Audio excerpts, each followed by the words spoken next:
Hello everyone, আসসালামু আলাইকুম। সবাই কেমন আছেন? আশা করছি সবাই ভালো আছেন। আমরাও আল্লাহর রহমতে ভালো আছি। মিনারা সিদ্দিকী ব্লগে আপনাদের সবাইকে স্বাগতম জানিয়ে আজকের ভিডিওটা শুরু করলাম। দেখেন আমার ক্যামেরার ভিতরে বল মেরে সে কত খুশি হয়েছে। আর আবু সাইদ আমাকে জুতা পরাই দিছে। আমি কোথাও গেলি আবু সাইদকে বলি আমার জুতা জোড়া পরাই দাও, তারপর সে পরাই দেয়। আর আমার কিউটি বেবির পায়ে লাল জুতা জোড়া খেয়াল করছেন কিনা জানি না, এই জুতা জোড়া নিয়ে সেদিন কথা বলছিলাম, আপুরা হয়তো খেয়াল করেন নাই। আবু সাইদ যখন হয়েছিল তখন এই জুতা আবু সাইদকে কিনে দেওয়া হয়েছে। আবু সাইদের পরে সাধুবুড়ি হয়েছে, সে পড়ছে, তারপরে ইব্রাহিম হয়েছে, ইব্রাহিমও পড়ছে, এখন আমার কিউটি বেবি পড়তেছে। মানে এক জোড়া জুতা দিয়ে তারা 4 ভাই বোন পড়ছে। আর বিষয়টা কিন্তু খুব সুন্দর।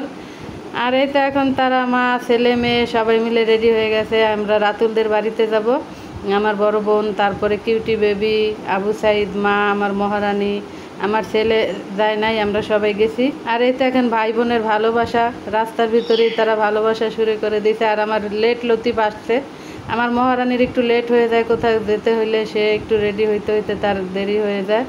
তারপরে এই তো ভাই বোন হাত ধরে হাঁটতেছে। আমরা কি তাদের সাথে আসছি না তারা আমাদের সাথে আসছে বলতে পারি না, তারা আগে চলে যাইতেছে। তারপরে এই তো তাদের রিক্সায় উঠাই দিয়ে আমার মহারানী আর আমি রিক্সায় উঠে গেছি। এই তো 2 মা মেয়ে ম্যাচিং। তারপরে ভাবলাম বোনের বাড়িতে যাব, আর মহারানী পাস করছে। এটা কিন্তু আগের ভিডিও, 8-10 দিন আগের ভিডিও, এখন ভয়েস দিয়ে আপলোড দিব ইনশাল্লাহ। আর এখন একটু মিষ্টি কিনে নিলাম, বোনের বাড়িতে যাব, সবাই তো ধরবে মেয়ে পাস করছে, মিষ্টি কোথায়।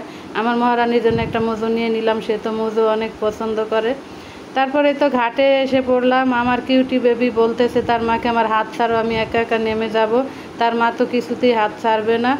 সে কিন্তু এখান দিয়ে একা একা যাইতে চাইছিল। সে অনেক দুষ্ট, আর কোথাও গেলে তাকে কোলে নেওয়া যায় না, তাকে হাঁটিয়ে নিতে হবে। এই জায়গা দিয়ে এমনিতে একটু রিস্কি, তারপরও তাকে হাঁটিয়ে নেওয়া হয়েছে।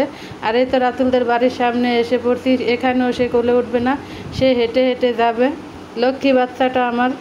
আর বোনদের বাড়িতে আসছি, অনেকক্ষণ গল্প আড্ডা করার পর এখন পিঠা নিয়ে আসছে। আমার মা এই পিঠাগুলো অনেক পছন্দ করে ওদের ওইখানের, সেই জন্য নিয়ে আসছে। তারপর আমরা সবাই মিলে এখন পিঠা খাইলাম। আর আমি না, ওর মার অপারেশন, একটু বাচ্চার মার অপারেশন শুনতেই যেন কেমন লাগে, অনেক কষ্ট লাগে, অনেক খারাপ লাগছিল। ওর মায়ের জন্য সবাই দোয়া করবেন। আর এখন সবাই মিলে আমরা পিঠা খাইতেছি। আর আমার কিউটি বেবি তার ভাগেরটা নিয়ে গেছে, এখন আমি ভর্তা দিয়ে খাইতেছি। ওদের ভর্তাগুলো অনেক মজা। আর আমার মহারানীও এখন খাবে। ভিডিওটা দেখতে দেখতে এই পর্যন্ত যে যারা আসছেন প্লিজ একটি লাইক দিয়ে দেখেন, একটি লাইক দিয়ে দেখার অনুরোধ রইল। আপনাদের একটি লাইকই পারে আমার ভিডিওটা সবার মাঝে পৌঁছাতে। দেখেন আমি না কিন্তু ভর্তা চাইতেছে, ও তো ঝাল খেতে পারে না। আর এই তো মিষ্টি নিয়ে আসলাম, এখন ওরা তো এমনিতেই জয়েন্ট ফ্যামিলি, তাই ভাবলাম সবাইকে এখন দিয়ে দেই মিষ্টি। আর আমার কিউটি বেবি সে কিন্তু তার ভাগেরটা নিয়ে বসে গেছে, তার ভাই আর সে। আর খেয়ে কত সুন্দর লাইক দিয়ে দিল দেখেন। তার কাছে অনেক মজা হয়েছে। জিজ্ঞাসা করছি তোমার কাছে কি মজা লাগছে, সে বলল হ্যাঁ।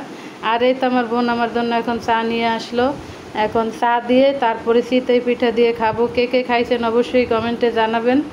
চা দিয়ে চিতই পিঠা কিন্তু মজা লাগে, আমি খাই মাঝে মধ্যে। আর এখনও খেয়ে নিতেছি। তারপরে এই তো পছন্দের খাবার নিয়ে আসলো, বেলপুরি, ফুচকা, চটপুটি, আর এগুলো এখন সব কিছু বেড়ে বেড়ে দিছে, সবাইকে দিয়ে দিতেছি। ফারজানা এখানে ছিল, আমিনার মা, ওর তো অপারেশন বললাম, আজকে হয়তো হয়ে গেছে। সবাই ওর জন্য একটু দোয়া করবেন বেশি বেশি করে। বাচ্চাটার বয়স খুবই কম, এর ভিতরে অপারেশন হইতেছে। আর এই তো রাতুলকে দিয়ে দিলাম, এখন সবাই মিলে খাইতেছে। আমরা এখানে গেলে তো ওদের বেলপুরি, ফুচকা, ঝালমুড়ি, চটপুটি এগুলি খাই, এমনিতে অন্য কোনো খাবার পছন্দ করি না। আর দেখেন এই তো ঘুরতে যাওয়ার জন্য বায়না করতেছে আমার মহারানী আর ফারজানা, ওরই অপারেশন। এই তো দেখেন পা টিপে দিতেছে, বলছে খালা আমাকে নিয়ে চলো আমরা ঘুরতে যাবো। আর আমার মহারানী বলছে হ্যাঁ চলো। আর এই তো খোকা বাবু যায় লাল জুতা পায়, দেখেন সে কিন্তু তার ড্রেস চেঞ্জ করে এখন সে খোকা বাবু হয়ে গেছে, লাল জুতা পরে, লাল গেঞ্জি পরে।